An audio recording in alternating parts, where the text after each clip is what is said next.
आइए जानते हैं आज की कुछ अंतर्राष्ट्रीय खबरों को। पहले एक नजर आज की हेडलाइंस पर।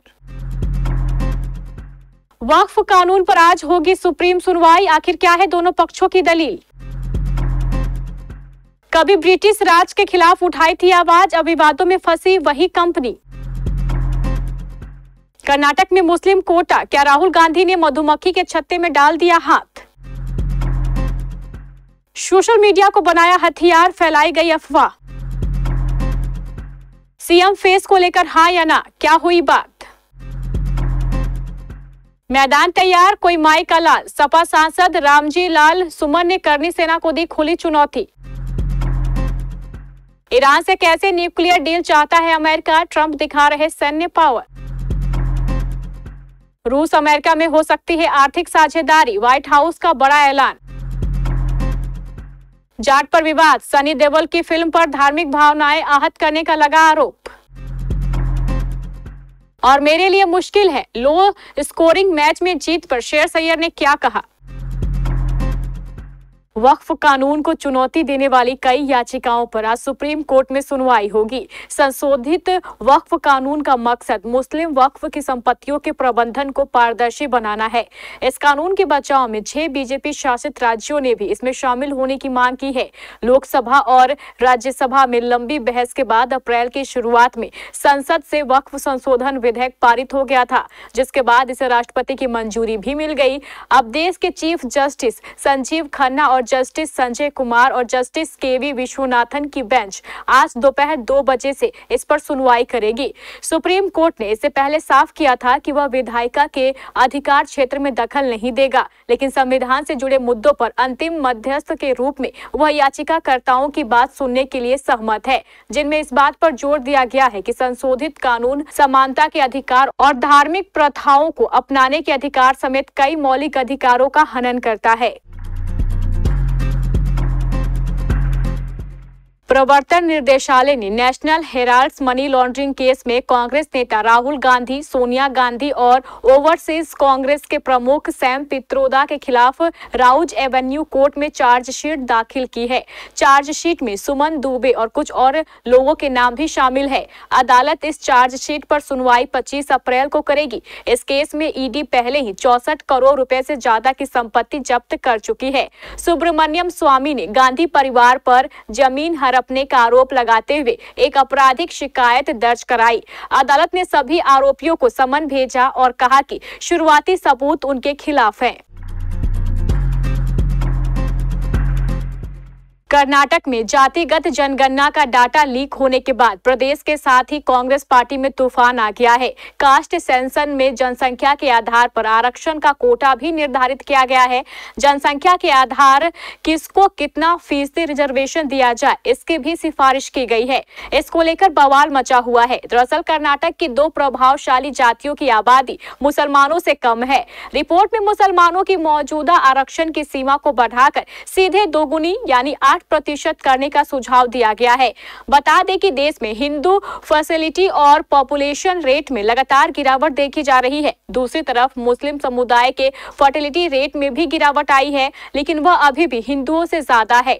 दरअसल राहुल गांधी कास्ट सेंसन की यह कहते हुए पुरजोर वकालत कर रहे हैं कि इससे जिसकी आबादी होगी उसके अनुसार ही उन्हें सरकारी सुविधाओं का लाभ दिया जाएगा।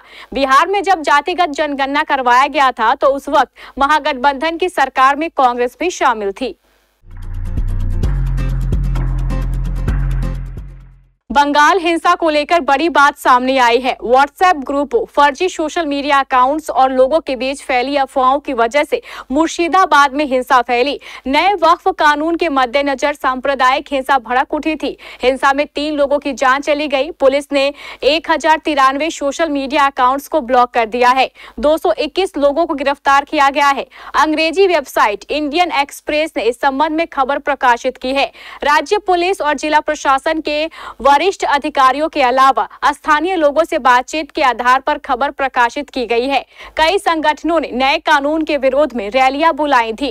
हिंसा के संकेत 8 अप्रैल को मिले जब प्रदर्शनकारियों ने नेशनल हाईवे 12 पर उमरपुर में पुलिस के साथ हाथापाई की। 2 पुलिस जीपों को आग भी लगा दी गई। एक अधिकारी ने कहा, जब हिंसा की पहली घटना दर्ज की गई तो पुलिस ने स्थिति को कंट्रोल करने के लिए आंसू गैस और लाठी चार्ज का इस्तेमाल किया। लेकिन 11 अप्रैल का नजारा अलग था। उस दिन NH 12 एक तरह से युद्ध क्षेत्र बन गया, जिसमें भीड़ ने साजूर मोड़ और डाक बंगला इलाके में बसों, निजी वाहनों, पुलिस जीपों को जला दिए। बिहार में इस साल विधानसभा चुनाव होने वाले हैं। इसे लेकर राजनीतिक दलों में बैठकों का दौर जारी है। इंडिया गठबंधन में शामिल कांग्रेस और RJD नेताओं के बीच पहले दौर की बैठक में कई मुद्दों पर सहमति बनने की कोशिश की गई। कांग्रेस अध्यक्ष मल्लिकार्जुन खड़गे के दिल्ली स्थित आवास में हुई इस बैठक में राहुल गांधी भी मौजूद थे। उन्होंने तेजस्वी यादव के साथ बातचीत की। बैठक में बिहार चुनाव, गठबंधन और मुख्यमंत्री पद के उम्मीदवार पर चर्चा की गई। बिहार के नेता प्रतिपक्ष और RJD के बड़े नेता तेजस्वी यादव दिल्ली में कांग्रेस के बड़े नेताओं से मिलने के बाद मंगलवार देर रात शाम को पटना लौट आए। उन्होंने कहा है कि कांग्रेस अध्यक्ष मल्लिकार्जुन खड़गे और राहुल गांधी के साथ उनकी मुलाकात अच्छी रही।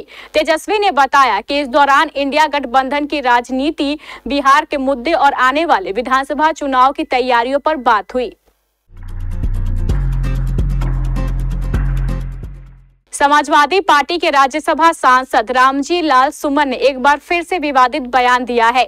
आगरा में एक सभा को संबोधित करते हुए उन्होंने करनी सेना को चेतावनी देते हुए कहा कि 19 अप्रैल को पार्टी अध्यक्ष अखिलेश यादव आगरा आ रहे हैं, जिसके बाद लड़ाई का मैदान तैयार होगा और 2-2 हाथ होंगे। इस लड़ाई को कोई माई का लाल नहीं हरा सकता। उन्होंने करनी सेना का फर्जी सेना कहा और पूछा कि अगर मुसलमान में बाबर का DNA है तो तुम्हारे अंदर किसका DNA है, ये भी बता दो। सपा सांसद रामजी लाल सुमन ने कहा है कि ये लड़ाई हम लोगों की लड़ाई नहीं है। ये लड़ाई उन लोगों से है जिन लोगों ने अखिलेश यादव के मुख्यमंत्री ना रहने के बाद मकान को गंगा जल से धुलवाया। ये लड़ाई उनसे है जो हिंदुस्तान के मुसलमानों को बाबर की औलाद बताते हैं। हम कहना चाहते हैं कि जब जब इस देश की इज्जत पर दांव लगी है, हिंदुस्तान के मुसलमानों ने साबित कर दिया है कि इस देश के मिट्टी से जिसकी मोहब्बत हिंदू को ही, उतनी मोहब्बत मुसलमानों को भी है। अमेरिका और ईरान के बीच एक नए न्यूक्लियर डील को लेकर बातचीत शुरू हो गई है। इस बीच अमेरिका के विशेष दूत स्टीव विटकॉफ ने कहा है कि अगर तेहरान को वॉशिंगटन के साथ कोई डील करनी है तो अपने परमाणु संवर्धन कार्यक्रम को रोकना और समाप्त करना होगा। इस तरह ईरान के अधिकारियों के साथ वार्ता के एक और दौर से पहले अमेरिका ने अपने मांगों का स्तर बढ़ा दिया है। वहीं अमेरिकी राष्ट्रपति डोनाल्ड ट्रंप भी अपने अगले कदम को फूंक फूंक कर रख रहे हैं। ट्रंप अपनी मर्जी का डील करना चाहते हैं, चाहे उसके लिए कोई भी रणनीति अपनानी पड़े। वार्ता विफल होने की स्थिति में ईरान पर दबाव बनाने के लिए अमेरिकी राष्ट्रपति ने सैन्य योजनाओं को बैकअप के रूप में रखा है। वॉशिंगटन ने इस क्षेत्र में दूसरा विमान वाहक पोत उतार दिया है। ऐसा दिख रहा है कि विटकॉफ अपनी बात से पलट रहे हैं। इससे पहले उन्होंने कहा था कि अगर ईरान सिर्फ ऊर्जा उत्पादन के लिए जरूरी निम्न स्तर तक अपने यूरेनियम का संवर्धन करे तो अमेरिका संतुष्ट होगा। व्हाइट हाउस ने मंगलवार को बताया कि रूस अगर यूक्रेन के साथ युद्ध समाप्त करता है तो अमेरिका उसे बड़ी सौगात देगा। व्हाइट हाउस की प्रवक्ता कैरोलिन लेविट ने कहा है कि अमेरिका रूस के साथ आर्थिक साझेदारी भी कर सकता है। हालांकि उन्होंने कहा है कि पहले रूस को युद्ध विराम करना होगा। व्हाइट हाउस ने यह बात ऐसे वक्त में कही है जब हाल ही में राष्ट्रपति ट्रंप के विशेष प्रतिनिधि स्टीव विटकॉफ ने मॉस्को में रूसी राष्ट्रपति व्लादिमीर पुतिन से मुलाकात की।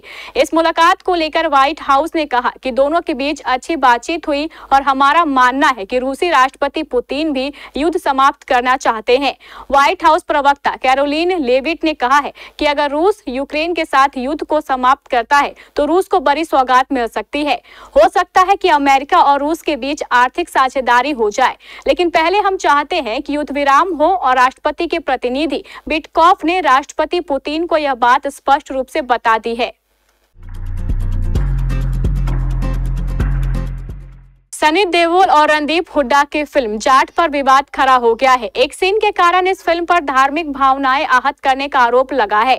फिल्म का पंजाब में खूब विरोध किया जा रहा है और मेकर्स के खिलाफ एफआईआर की मांग उठने लगी है। जाट 10 अप्रैल को थिएटर्स में रिलीज हुई थी और अब जाकर इसके एक सीन पर बवाल खड़ा हुआ है। पूरा मामला क्या है, चलिए बताते हैं। दरअसल सनी देओल स्टारर जाट में एक चर्च का सीन है जिससे ईसाई समुदाय की भावनाएं आहत हो गई है। समुदाय ने जाट में एक सीन को आपत्तिजनक बताया है और साथ ही मेकर्स को अल्टीमेटम दिया है कि वो इस पर 2 दिनों में एक्शन ले, नहीं तो विरोध और ऊंचे लेवल का हो जाएगा। साथ ही जाट के मेकर्स के खिलाफ एफआईआर दर्ज करने की भी मांग की गई है। कप्तान श्रेयस अय्यर की अगुवाई में पंजाब किंग्स की टीम ने इंडियन प्रीमियर लीग 2025 के 31वें मैच में कमाल कर दिया। पंजाब ने कोलकाता नाइट राइडर्स के खिलाफ सिर्फ 111 रन बनाकर मैच को जीतने में सफल रही। सिर्फ 112 रन के लक्ष्य का पीछा करने उतरी केकेआर की टीम 15.1 ओवर में 95 रन बनाकर सिमट गई। इस लो स्कोरिंग मुकाबले में जीत के बाद पंजाब किंग्स के कप्तान श्रेयस अय्यर ने अपनी खुशी जाहिर करते हुए गेंदबाजों की जमकर तारीफ की। मैच के बाद श्रेयस अय्यर ने कहा, मेरे लिए यह शब्दों में बयां कर पाना नामुमकिन है। मैं बस उन चीजों पर ध्यान दे रहा था जो हम कर रहे थे। जब मैंने देखा कि गेंद घूम रही है तो मैं यूजी से कहा कि आप बस खुद का नियंत्रण रखिए। ऐसे में मैंने आक्रामक फील्ड लगाया। मेरे लिए अभी बात कर पाना मुश्किल हो रहा है क्योंकि इस तरह की जीत आपके लिए खास होती है।